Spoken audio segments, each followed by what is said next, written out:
샬롬. 너무나 중요한 메시지라는 것을 또 말씀을 드립니다. 몇 년 전에 랍비 샤비라께서 한국에 오셨었죠. 그때 많은 분들이 가셔서 그 집회에 참석한 것으로 알고 있는데요. 아마 이분이 느끼기에 한국이 원하시는 그 전하셨던 그 메시지에 온전히 소화하고 그 안으로 들어가지 못한 것을 감지하신 것 같아요. 그래서 이분 메시지가 그렇게 쉽지 않다는 것도 여러분들 아실 건데 굉장히 중요하다는 것도 또 아실 것입니다. 그래서 우리가 저도 배워가면서 한 걸음 한 걸음 나아가는데 이것을 책을 읽어드리는 것이 아니기 때문에 저도 전달하는데 굉장히 좀 수고가 필요하더라고요. 좀 쉽지 않아요. 근데 여러분들도 아마 들으시면서 조금 그런 수고하심이 있으셔야 될 것 같아서 이렇게 말씀을 드립니다. 같이 보도록 하겠습니다. 지난 말씀에서 우리가 어디까지 왔고 어디까지 가야 하는지 상기시켜 드리기를 원했습니다. 이제 그 골라에서 게올라까지 가는 그 개념에 대해서 말씀을 드렸죠. 골라는 포로기에 있는 상태, 또 게올라는 구속이라는 그런 의미라는 것을 배웠습니다. 그래서 이 포로기에서 구속과의 그 관계 연결점에 대해서 말씀을 드렸습니다. 포로기, 이것은 하나님과의 분리에서 지금 이제 구속까지 가야 되는 것을 말씀하는데 하나님과의 완전한 연합을 말하는 것입니다. 골라에서 게올라까지는 여정이 필요한데요. 우리가 함께 가야 하는데 이스라엘 유대인과 이방 교회가 함께 가야 되는 길이고 이 길을 언약의 길이라고 합니다. 이 언약이라는 길까지는 우리가 옛 것에서 나아가야 하는 우리 어떤 힘, 역량에 달려 있습니다. 이 길에 대해서 설명하겠습니다. 이 길 자체를 가야 하는데 이 길 자체가 예언이라고 부릅니다. 여러분, 지금 이 세상에서 무슨 일이 있는지 또 예언에 관해서 이해하기를 원하시는 것을 저도 알고 있습니다. 우리가 하는 예언사에 그런 거 아닙니다. 이 여정을 함께 가기 전에 여정에 관해서 이해해야 합니다. 이 길이 예언이라고도 합니다. 오늘 유대인의 관점으로 예언을 이해하기 원하는데요. 이 방법에 대해서 좀 공부해 보겠습니다. 왜 예언을 이해하는 것이 유대인의 관점으로 봐야 하는지 궁금해 하실지 모르겠지만 대답은 사도 바울께서 하셨습니다. 로마서에서 말씀하셨죠. 유대인의 유익이 무엇이냐, 할례의 유익이 무엇이냐, 이들이 맡은 유익한 것이 많이 있다고 말씀하시면서 이 말씀은 유대인들에게 맡겨졌다라고 말씀하셨습니다. 예언의 길과 언약의 길은 서로 만나게 되어 있기 때문인데요. 우리가 언약의 길, 예언의 길, 여기에 대해서 규칙을 알 필요가 있습니다. 규칙에 대해서요. 제가 말씀을 드릴 때 여러분들이 알 수 있을 것입니다. 조상 아버지들에게 일어난 일은 자손들에게 행하실 일의 어떤 징조입니다. 아브라함의 임무는 이스라엘의 임무입니다. 아브라함이 실패하고 성공한 것은 이스라엘이 실패하고 성공한 것과 비슷하게 나아가고 그것이 또한 앞으로 일어날 일을 예언해 주는 것입니다. 아브라함이 이스라엘의 원형이었고 또 마지막 때 일어날 일에 대한 부르심입니다. 이삭에게도 야곱에게도 마찬가지입니다. 아브라함이 하란에서 무슨 일을 했습니까? 어떠한 일이 있었습니까? 아브라함에게 접붙여지기 원하는 영혼들을 다 데리고 나왔습니다. 그래서 여기에서 보면 이것이 말세에 일어날 예언적 그림이기도 합니다. 창세기 15장에서 보면 아브라함이 꿈을 꾸고 그리고 그 자손들에 대한 예견을 또 우리가 볼 수 있습니다. 애굽에서 포로가 될 것이고 그런데 여기에서 우리가 잠깐 보자면 아브라함도 애굽에서 잠깐 포로기를 가졌지요. 그때.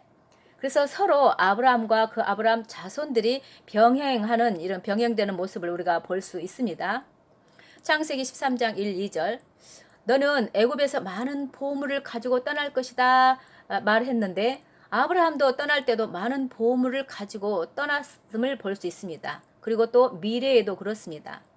그리고 영적인 애굽에서 떠나는 우리에도 큰 출애굽이 있을 것입니다. 스가랴 선지자가 말한 것처럼 미래에는 큰 출애굽이 있을 것인데 스가랴서 8장 23절에 보면 그렇습니다. 10명의 이방인들이 한 명의 유대인의 찌짓을 잡을 것이라고 한 것이 그렇습니다. 아브라함은 출애굽을 했지요. 아주 커다란 보물을 가지고 나왔다고 합니다. 또 그리고 이스라엘이 출애굽하면서 많은 보물을 가지고 나올 수 있었던 것을 볼 수 있습니다. 이것은 우리에게도 해당되는 메시지입니다. 왜냐하면 아버지에게 일어난 일들은 그 자손들에게 일어날 일들의 징조이기 때문입니다. 여기에서 지금 보물은 그 물질적인 이런 것도 되지만 영혼을 말하는 것입니다. 자, 애굽에서 많은 보물들을 다 추출해서 나가는 것을 보고 우리가 또 할 일이기도 합니다. 우리가 미래에 있을 예언에 대해서 좀 볼 것입니다.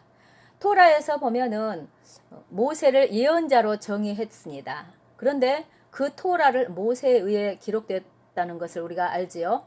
그러면 토라가 예언책입니까? 토라는 최고의 예언책입니다. 토라를 그렇게 봐야 합니다. 여러분이 예언으로 들어가실 때 이방과 유대인 함께 언약의 길을 들어가야 합니다. 앞에서도 그랬죠. 아브라함도 이스라엘도. 제가 여러 차례 원유면에 대해서 한국 분들께 전했습니다. 그런데 관역을 못 맞추는 것 같습니다. 이방인들이 언약의 길로 그 여정을 가지 않으면 그것은 여러분 뒤에 남겨졌다는 것입니다. 패턴에 대해서 보십시오. 창세기 12장 아브라함이 레크레카하며 앞으로 나아갑니다. 아브라함이 열방의 남은 자들을 모으기 시작하고 걸어갔지요. 이것이 에클레시아 남은 자의 그림입니다. 그리고 여정이 시작되는 것이지요.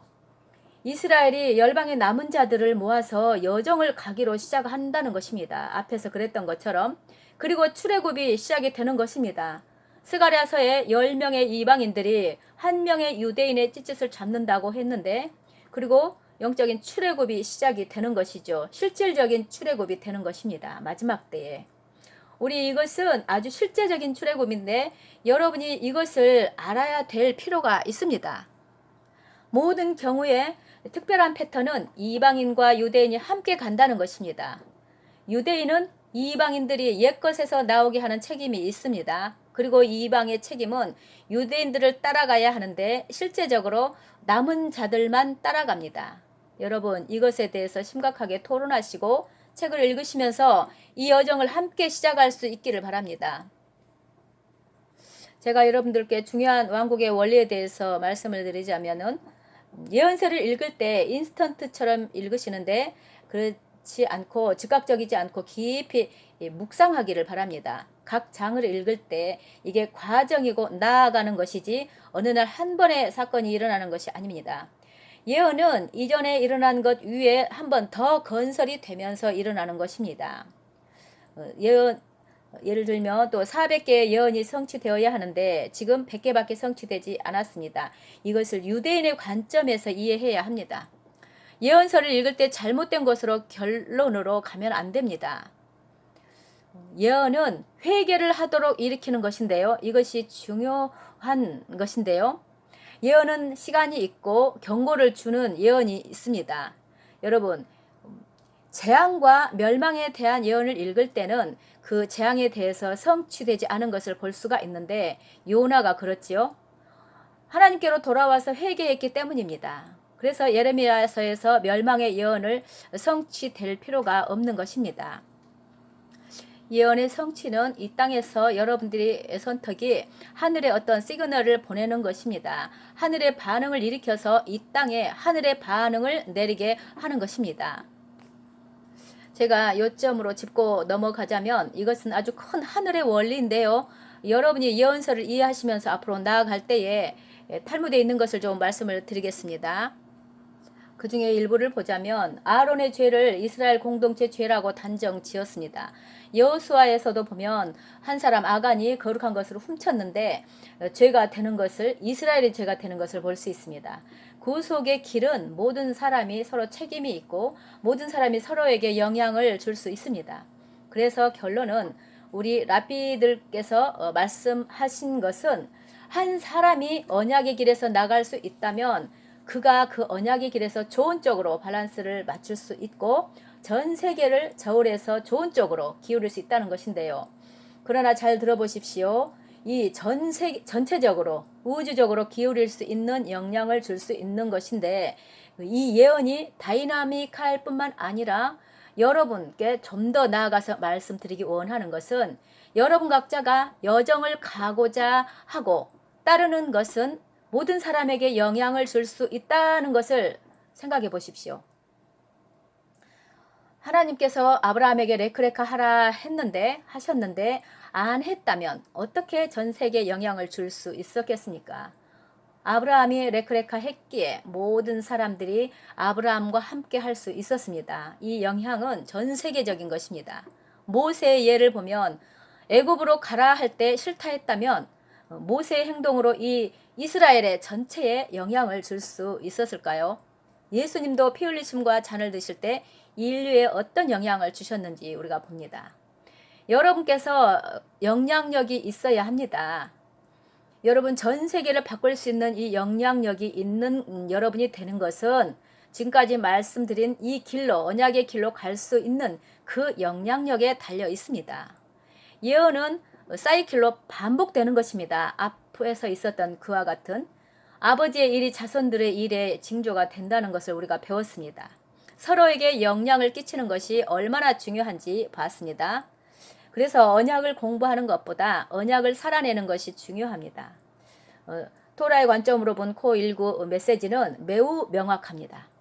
일어나서 걸으십시오. 여기까지입니다. 언약의 길, 예언의 길, 말씀하신 길로 가는 것이 조상들에게 있었던 것 그대로 우리가 반복되어지는데 여기에서 지금 한 세 사람에 대해서 분명하게 말씀하셨고 같이 걸어야 된다는 거 말씀하셨던 걸 우리가 붙들어야 하고요.